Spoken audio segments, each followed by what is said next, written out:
chợ trong cơ nề tỏ lơm bơ ngái lô dòng lắm tơ trong gió gió lui xứ cơ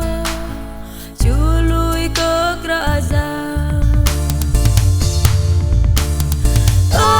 ban lối bên cơ ra sáng Giêsu Christ xứ cô bậc là in đường gió tấm ran con đi ta trong gió ta sương bên xứ cô bậc in linh làng lũ bơ ngái gió nằm bể tới Giêsu to sương mây grau y ya nằm bể tơ sương bờ giờ ra chớ ngâm gió y cơ ra giang bể sư gom tập lý ăn có y chinh đau ban lối bên cơ ra sáng Giêsu Christ xứ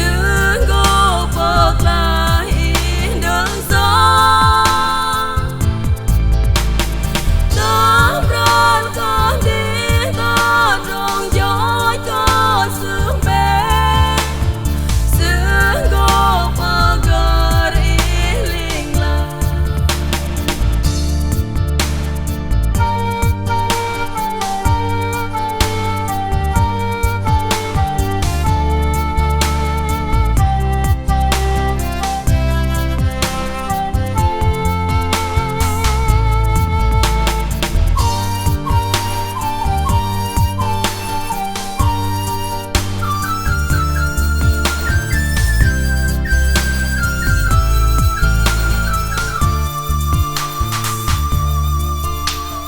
nằm bể tôi Giêsu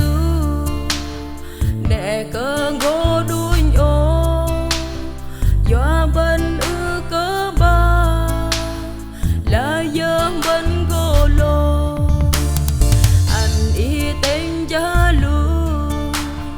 bằng sơn dốc Giêsu xịt yên gô